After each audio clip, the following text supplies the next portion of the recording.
آپ کے وہ لوگ جو پاکستان کو کمزور کرنے کی بات کرتے ہیں، ان لوگوں کی جب آئی ایم ایف کی ٹیم پاکستان بیٹھ کے مذاکرات کر رہی تھی اور وہ کہتے تھے کہ اگر آئی ایم ایف کے ساتھ مذاکرات کیے امریکہ میں کھڑے ہو کر تو ہم پاکستان کو آگ لگا کے دے دیں گے، جو کہتے تھے پاکستان کو ہم بند کر دیں گے، ہم ان کی بات کر رہے ہیں جب پاکستان کی آئی ایم ایف کی ٹیم یہاں بیٹھ کے نیگوشیٹ کر رہی تھی، وہ اپنے سپاہ سالاروں کی تصویر لہرا کر اپنی آئی ایم ایف کی بلڈنگ کے بعد پاکستان کے خلاف پروپیگنڈا کر رہے تھے۔ یہ نہیں ہو سکتا کہ بی ایل اے وہ کام کرے اور وہ بین ہو جائے، بی ایل اے پاکستان کے خلاف نان اسٹیٹ ایکٹر کے ساتھ مل کر کام کرے اور وہ بین ہو جائے، کیونکہ کچھ لوگ کسی جماعت سے تعلق رکھتے ہیں اور وہ آپ کے شہداؤں کے مجسمے جلائیں، ان کی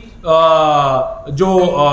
انسٹالیشنز ہیں، آرمی کی انسٹالیشنز، ان کے اوپر حملے کریں، اور کیونکہ وہ انگریزی بولتے ہیں ہم ان کے اوپر بین نہ لگائیں، کیونکہ وہ انگریزی بولتے ہیں تو ان کو ہم اکاؤنٹ فار نہ کریں۔ اس کا جو میں نے بڑا پہلے کہا کہ government will not be blackmailed at any cost. دیکھیں جی، میں نے جس طرح بات کی کہ پاکستان ایک پروگریسو پاکستان کی طرف واپس بڑھ رہا ہے، 4 سال اس ملک کو ہاتھ پاؤں باندھ کر زخمی کیا گیا، اس کے اوپر ضربے لگائی گئی اور 4 سال یہ ملک جو ہے اس کا خون بہتا رہا۔ اب جب پاکستان سٹیبلائز ہو رہا ہے، جو مودیز اور یہ تمام ایجنسیز جو آج لکھ رہی ہیں کہ پاکستان کو جو یہ آئی ایم ایف کا پروگرام ملے گا اس سے مستحکم پاکستان ہوگا، آج سے 2 سال 3 سال پہلے لکھ رہی تھی پاکستان بینکرپٹ ہو رہا ہے۔ کوئی 15 دن کا ٹائم دے رہا تھا، کوئی 20 دن کا دے رہا تھا، کوئی 2 ہفتے کا ٹائم دے رہا تھا اور کوئی کہہ رہا تھا کل ہوں گے۔ آج وہی جو اکنامک ایجنسیز ہیں وہ پاکستان کی سکسیس کی سٹوری سنا رہی ہیں۔ تو جب یہ ملک سٹیبلائز ہو رہا ہے، بہتری کی طرف جا رہا ہے، مہنگائی کی شرح میں کمی آ رہی ہے، تو اس کو ڈی سٹیبلائز ہم نہیں ہونے دیں گے، اور ہم ان تمام لوگوں سے اپنے خاص طور پہ اپنے کورٹ سے بھی یہ ریکویسٹ کرتے ہیں کہ یہ پاکستان ایک بڑے مشکل موڑ کے اوپر کھڑا ہے، گورنمنٹ کو، اداروں کو اور انسٹیٹیوشنز کے ساتھ کھڑے ہوں rather at the wrong side of history.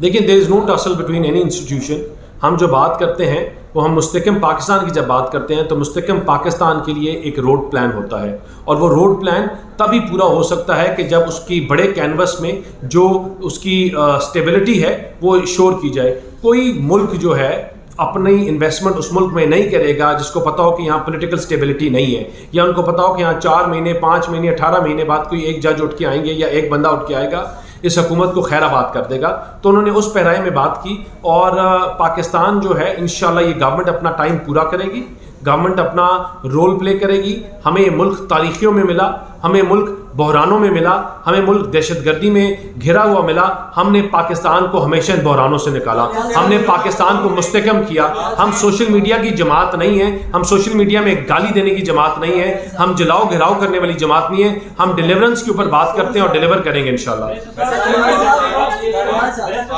آپ نے کہا کہ آئین کی تشریح جو ہے وہ پارلیمنٹ میں آئین کی بڑی کلیئر تشریح ہوئی ہے، اور جو گورنمنٹ کا جو رول ہے ہم نے یہی کہا کہ ہم جو اپنی اپیل ہے اس کو واپس ہم جو